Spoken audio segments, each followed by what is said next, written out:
made her carry his guns into nightclubs and wherever they went. And he threatened her to make her feel like she had to do so. And while there were lots of things of importance, that stood out to me. And I'm going to tell you why. In this lawsuit with the producer Little Rod, they were both SA'd by him and threatened and physically harmed. But in this lawsuit, he appears to be a very young producer to me. But he said something very specific. As a means of threatening him, Puffy said, "That's why I shot up the club in New York back in 1999 and let Shyne take the fall for it." Let me tell you why that's of utmost importance to me. Because I am the woman who he shot in the face in that 1999, December 27th, 1999, Club New York shooting. I have told everyone ad nauseum since then, even the surgeon. All right, everyone gathers around because what I'm about to share with you is not just another celebrity scandal. This is a tale that's been simmering beneath the surface for nearly a quarter of a century. We're diving deep into the heart of a story that's just exploded back onto the scene. A revelation so shocking, it's hard to believe it's been kept under wraps for this long. We're talking about Natalia Reuben's bombshell accusation against none other than Diddy. Yes, you heard that right, Diddy, the music mogul, the man who's been at the top of the game for decades, now back in the spotlight, but for all the wrong reasons. This isn't about chart-topping hits or glamorous parties. This is about a night that changed lives forever. A night of violence that's remained shrouded in mystery and controversy. The year was 1999. A time when the music was unstoppable and the parties were the stuff of legend.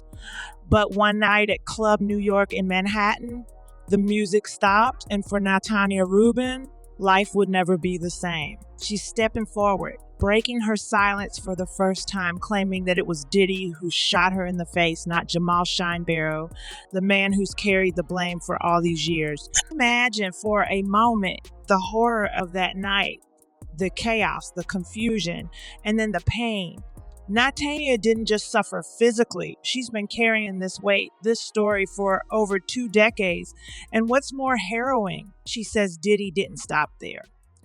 According to her, it was just the beginning of a long campaign of intimidation, a series of acts designed to keep her quiet, including allegedly flattening her tires not once, but 7 times. But why come forward now?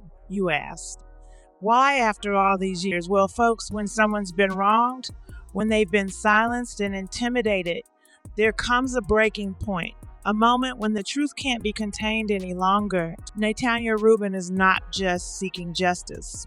She's seeking closure not just for herself, but for everyone who's been following this saga, wondering about the shadows lurking behind the headlines. And here's where it gets even more twisted. Despite the accusations, despite the charges and the trials, Diddy walked away, his reputation intact, while Shyne took the fall, serving time for a crime he's always claimed he didn't commit. Fast forward to today, and the narrative takes another turn. Reconciliation, performances, and public appearances, as if to gloss over the past.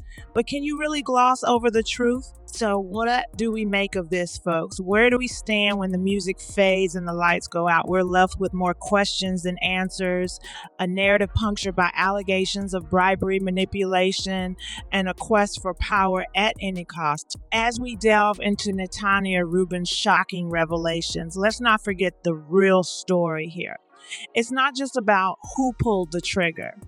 It's about the aftermath, the silence, the intimidation, and the courage it takes to stand up and speak out, even when the world seems against you. So stay tuned, keep your eyes open and your mind questioning, because this story is far from over. And to Diddy, to the entire saga that's unfolded since that fateful night in 1999, we're watching, we're listening, and we're demanding the truth.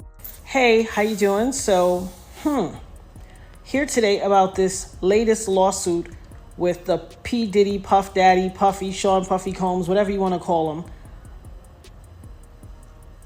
lawsuit that has come out involving the producer Lil Rod.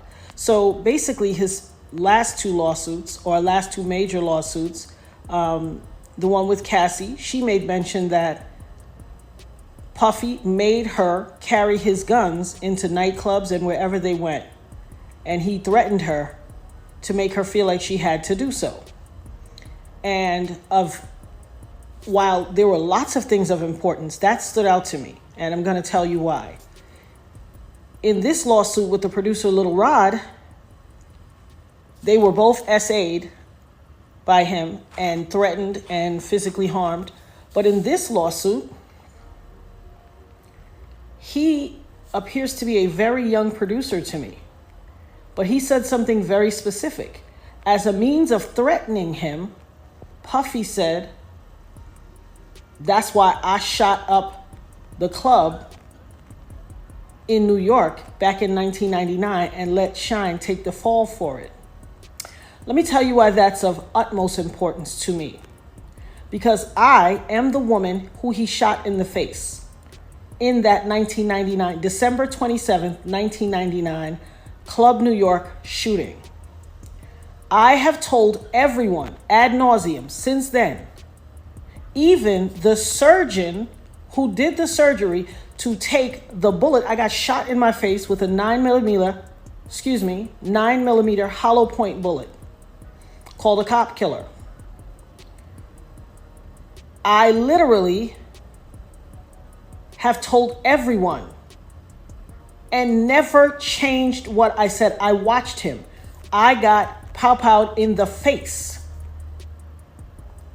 I watched him fire the gun. I've said it all this time.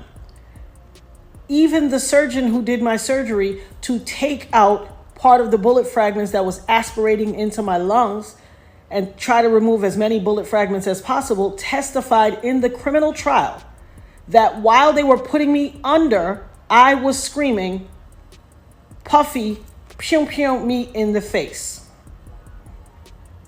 He testified in the criminal trial. It is in the record. They all knew he did it. Everybody knew he did it. But he paid off the club bouncer named Charisse and all these other people and the club owners with their video to hide the video. That's his MO. I told everybody that. This man almost took my life, has traumatized my life, has caused undue harm, irreparable damage to my life, lied his behind off. I've had all these youngins on the internet harassing me, swearing that I'm making it up that he did it. And look what he did to Lil Rod. He threatened him.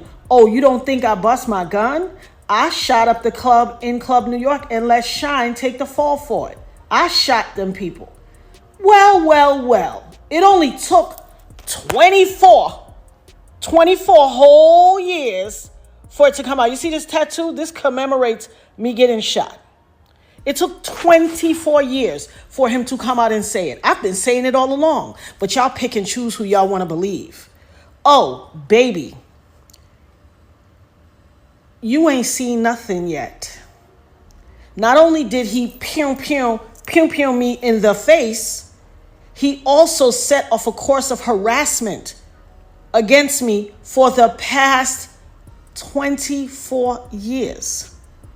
When I tell you the things I went through, there was a time in 2017 and 2018 where I got 7 flats on my BMW. 7, the same tire, in a 2-year span. 7 on the same tire, and they were all new. Every time it happened, I had to get a new tire. I have the pictures to prove it. Harassing me. You want to know why? Because prior to Cassie, I was the only person to be victimized by him and then to successfully sue him and get paid. And he had to pay me out of his pocket. He has never gotten over that. Oh, baby. You see this RICO charge that's about to come? this conspiring and pew-pewing up the club and ruining or attempting to ruin my life, as God as my witness, I will not stop until you suffer every single iota of punishment, until I have every second of recompense that you took from me. For every tear that I had to cry or my children had to cry, I am going to get 1 million back from you. I will not stop until you pay the price for what you did to my life. And for all you people out there on the internet and in cyberspace and in the far reaches of my life or the perimeters or wherever, who always like, oh, she just saying that to get some. Hell, what you got to say now? What you got to say now? I had some youngins on the internet that ain't even old enough, that weren't even alive when it happened, arguing me down, cussing me out, calling me everything but a child of God. Go check Instagram. It's there. Harassing my life. Harassing me. Oh, you lying. He ain't do that to you. You just want clout. You just chasing clout. What is that to chase clout about? How is that clout chase worthy? It doesn't even make sense. Well, I guess it would make sense in this new generation. But you better believe I will have my say. I will have my say. Hashtag having my say. Hashtag the dopest nerd ever. Hashtag Eb Talks. Y'all ain't seen or heard nothing yet. I've had my say. The best and the rest is yet to come.